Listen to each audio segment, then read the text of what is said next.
Have you ever walked away from a conversation just feeling off? Like what you heard wasn't what was actually being said? We are all constantly broadcasting our true thoughts and feelings, but most of these signals are invisible if you don't know what to look for. It's a hidden language. But what if you could learn that language? What if you could walk into any room and instantly get a read on the power dynamics, the hidden anxieties and the unspoken truths? When someone's words and their body language don't match up, their physical cues tell the real story. This is the secret language of human behavior. And by the end of this video, you won't just be a passive observer. You'll know how to read the room and understand what's really going on. For centuries, spies, detectives, and psychologists have all been obsessed with one question. How can you know what someone is really thinking? The answer isn't magic. It's a science based on predictable human behaviors. Today, we're breaking down the framework that governs our every interaction. We're going to shift you from being a passive listener to an active observer, someone who can decode the subtle cues that everyone else misses.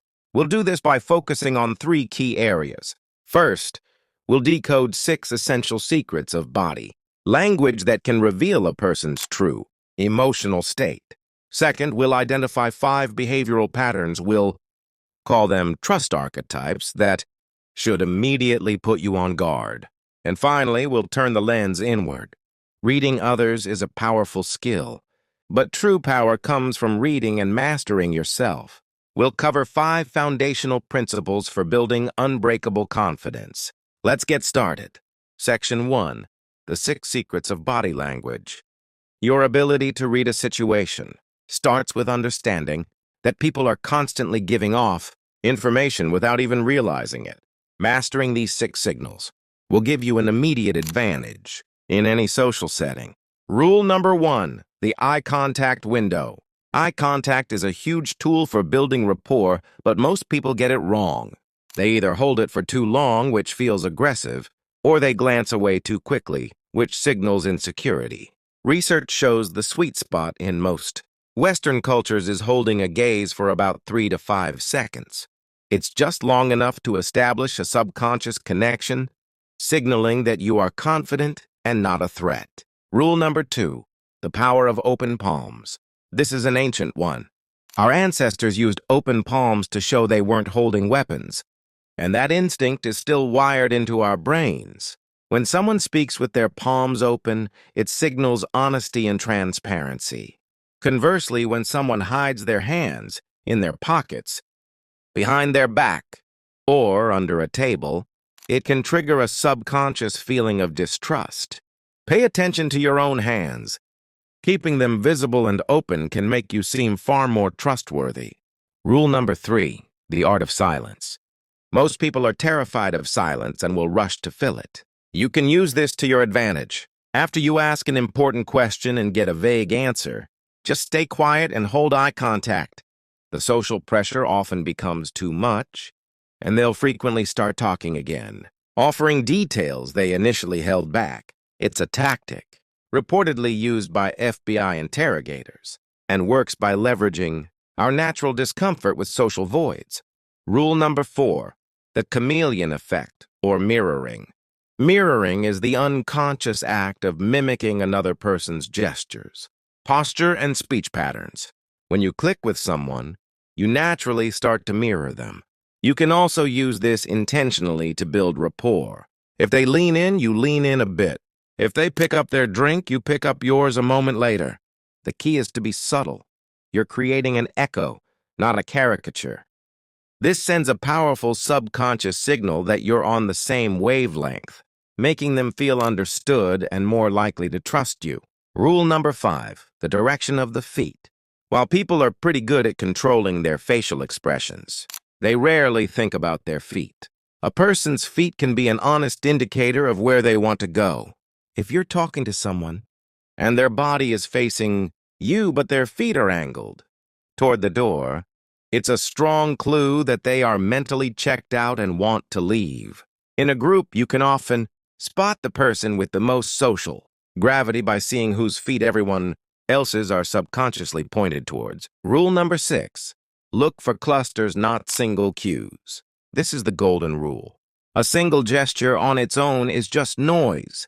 Someone crossing their arms might not be defensive. Maybe they're just cold. Someone avoiding eye contact might not be lying. They could just be shy.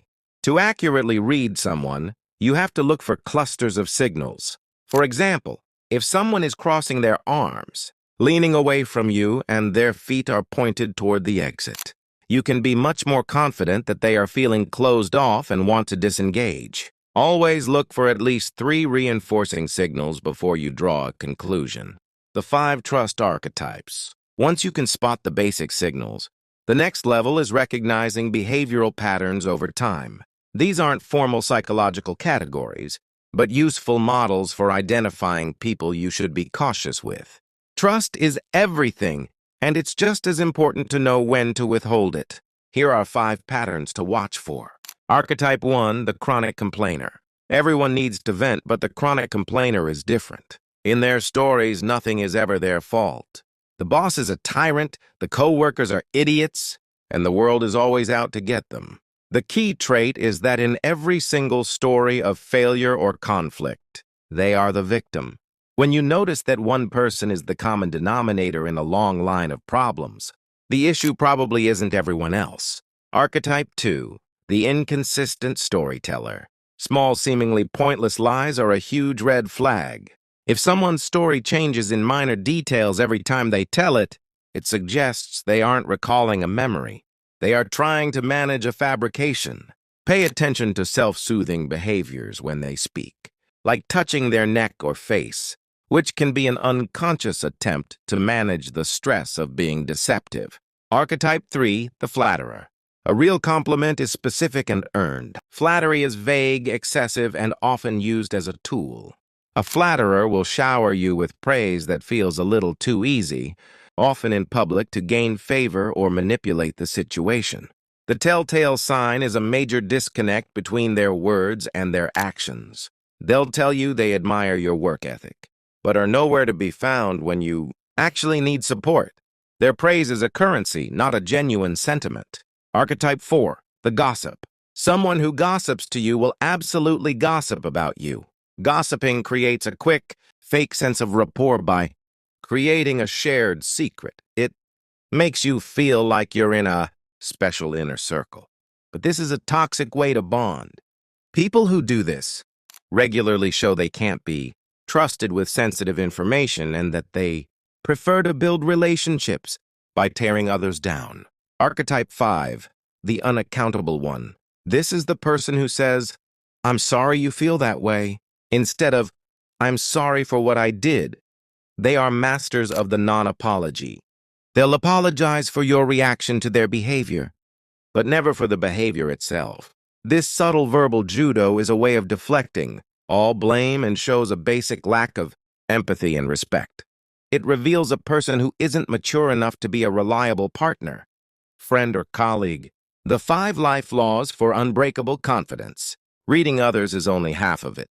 The real game changer is self-mastery, the ability to understand and manage your own thoughts and impulses. Confidence isn't a personality trait. It's a skill you build through deliberate action. These 5 principles are your foundation. Law 1, control your actions, not the outcomes. You can't control the economy, the weather, or how other people choose to act. You can only control your own actions and your own responses. Obsessing over things outside your control is a direct path to anxiety and powerlessness.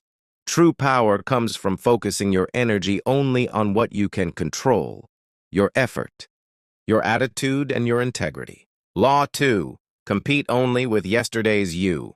Comparing your life to the curated highlight reels on social media is a recipe for feeling miserable. The only race that matters is the one against yourself. Are you learning more than you did yesterday? Are you getting a little stronger? Are you becoming more disciplined? That's the only scoreboard you need to watch. Law 3, the 2-minute rule. The hardest part of doing anything is just getting started. The 2-minute rule is your best weapon against procrastination. If a task takes less than 2 minutes, do it now. For bigger goals, shrink the first step down to 2 minutes. Read. A book becomes read one page. Go to the gym becomes put on your workout clothes. This builds momentum and makes it infinitely easier to keep going. Law 4, frame your world with positive language. The words you use, especially with yourself, shape your reality. Instead of thinking, I have to go to work, try thinking, I get to go to work. Instead of, I have to exercise, think, I get to move my body. This simple shift reframes duties as opportunities. A positive mindset isn't about being delusional. It's about training your brain to hunt for possibilities and solutions. Law 5, choose freedom over obligation. When you feel forced to do something, your motivation dies. When you feel you've chosen it, your motivation soars. Remind yourself that most of what you do in life is a choice. You don't have to do anything. You are choosing to work towards your goals because you desire the outcome. Owning that sense of autonomy is the secret to staying motivated and mastering yourself. So, what does this look like in the real world? Imagine you're in a big meeting. You pitch an idea, a colleague, let's call him John, praises it enthusiastically, but you notice his feet are angled toward the door. He's leaning slightly away, and he keeps touching his face. This is a cluster of cues that suggests discomfort. Later, you recall he has a habit of gossiping, Archetype 4, and giving over-the-top praise, Archetype 3. While his words are saying, I love it, his body is telling a different story. I'm not on board with this. Your new toolkit allows you to see the complete picture.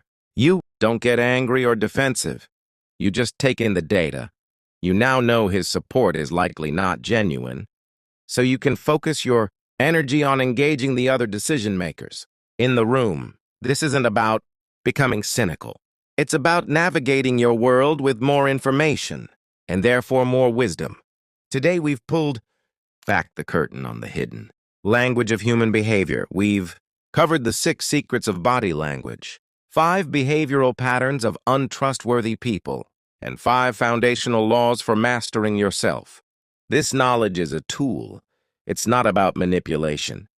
It's about understanding. It's about protecting your energy, investing your trust wisely, and building a core of unshakable self-confidence. You are now equipped to move through the world, not just as a spectator, but as someone who can see the truth that's hiding in plain sight. Which of these rules or archetypes hit home for you? Share your biggest takeaway in the comments below. I'm curious to hear your stories, and I read every single one. And if you want to continue your journey into the psychology of success and human dynamics, make sure you subscribe and hit the notification bell so you don't miss what's coming next.